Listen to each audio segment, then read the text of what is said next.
Nakigulong-gulo pa rin ako. Hindi pa rin ako mapanatag. I know Gerald is hiding something from me. Gusto ko sundan mo si Gerald. Alamin mo kung talagang nambababae ang asawa. Dad na ako inalay, okay lang ba? Oo, sumunod ka. Magpahinga ka na lang sa bahay. Baka hanapin ka rin ni Mindy. Anak, ayos ka lang ba? Mukha kang problemado. Kala ko ba nagkabati na kayo ni Gina nung nandun kayo sa resort? Minsan hindi ako maintindihan sa sarili ko eh. May mga gusto po akong gawin na hindi ko rin po alam kung ano. Tutuwa si Gina nito kapag nalaman niya totoo yung sinasabi ni Gerald. Dito lang pala pumunta si partner. Ano na naman ito? Pa-thank you ko yan sa'yo kasi inalagaan mo ako nung sumpungin ako ng high blood sa resort. Anong ibig sabihin nito? Bakit mo nilalanding asawa ko? Gerald, Anong ginagawa mo dito? Nagkaroon kasi kami ng matinding away ni Robert. Gerald, kailangan kita ngayon. Tama hinala ni Gina. May ibang babae nga si Gerald. Tapos si Betsy yung kabit. Gerald! kumusta lakad niyo po? May nakita ka ba? Tama ba hinala ko? Di babae ba asawa? Please, tell me the truth. Si Betsy ba? Si Betsy ba kasama ni Gerald? Umayos ka nga! Baka may makakita sa atin dito. Si Betsy ba ang babae niya? Huwag naman ka magsusumbong kay Gina o kahit kanino pa. Bigyan mo lang ako sapat na panahon para makaipon ng lakas ng loob. Sasabihin ko lahat sa kanya. Si Aling Nora yung nakita kong pinuntahan niya. Are you sure? Sinundan mo sila? Gina, sinunod ko lang ang utos mo. Pero wala talaga akong nakitang kahina-hinala.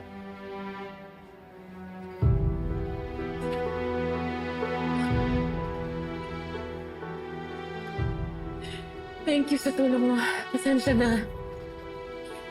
Nadamay ka pa sa problema namin mag-asawa. It's just that... Ikaw lang pinagkakatiwalaan. Thank you.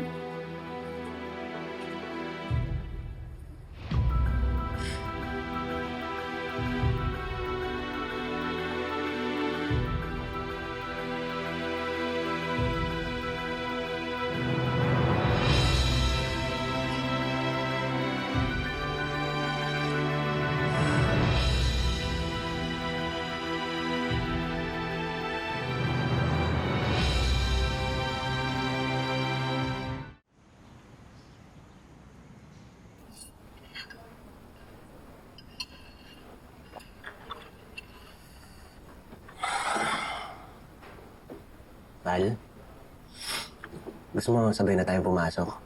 Kotse ko na lang gamitin natin. Man, mauna ka na. Sumama kasi tiyan ko eh. Pinapakiramdaman ko pa. Sunod na lang ako sa'yo. Nagpabili na rin ako ng gamot kay Godo. Siya ba yung kapalit ni Kuya Bidoy? Oo. O sige, hindi talaga ako yung pakiramdam mo. Huwag ka na pumasok.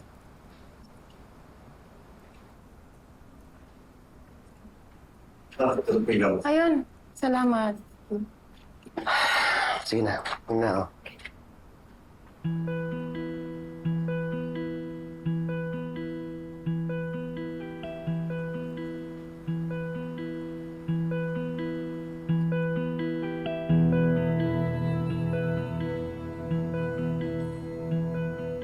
Lennon, ma'am, huwag mo munang laban yan. May naiwan ako resibo sa bulsa ko. Ay ma'am, pwede naman ako na maghanap. Hindi. Ako na. Balik mo muna sa kwarto. Sige ma'am.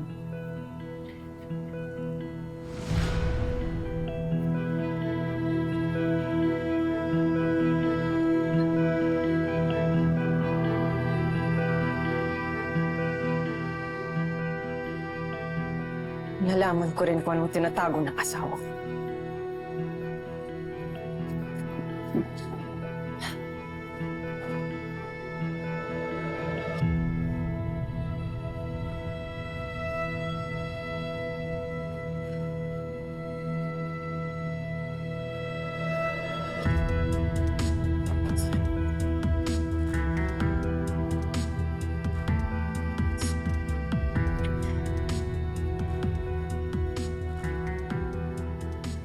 Ganun.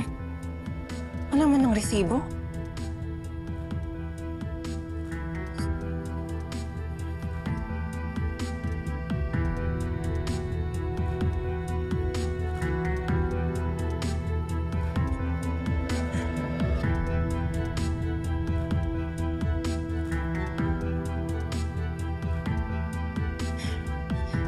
Thanks, Mark. Pero bakit ayaw mawala-wala ng duda ko?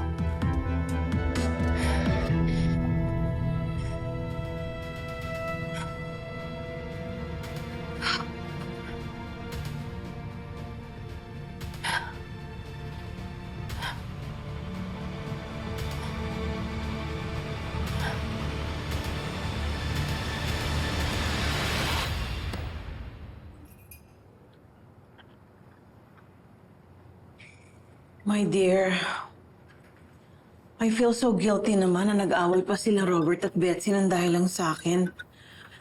I feel so bad. Should I go and talk to Betsy? Just to reassure her na wala siyang dapat ipagselos? Here, take this tea. This is a stress reliever. What's the matter? I'm sorry, Ninang. Ano po ulit yung kinakwento mo? Well, it doesn't matter anymore. What's more important is, what's on your mind? Are you alright?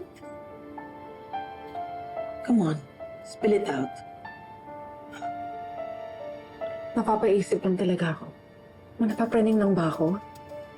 Kasi sabi ni Maki, wala siyang nakitang ibang kasamang babae ang asawa ko kagabi. And when I checked these things, wala naman ako nakitang suspicious sa mga gamit niya.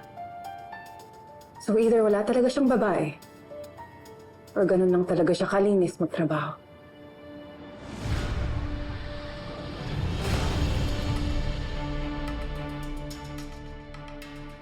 Anong sinasabi ng woman's instinct mo? Ayaw tumigil ng mga hinala ko, Nina. So I don't wanna stop investigating until napatunayan ko sa sarili ko na tama ba ako or mali. Alam mo, ang mga lalaking nagloloko, sobrang galing nila eh. They'll go to the extent of even learning the art of lying para lang makalusot. Pero tayo namang mga babae, meron naman tayong weapon na tinatawag na women's intuition. So go ahead, pakinggan mo yon and let it lead you to the truth.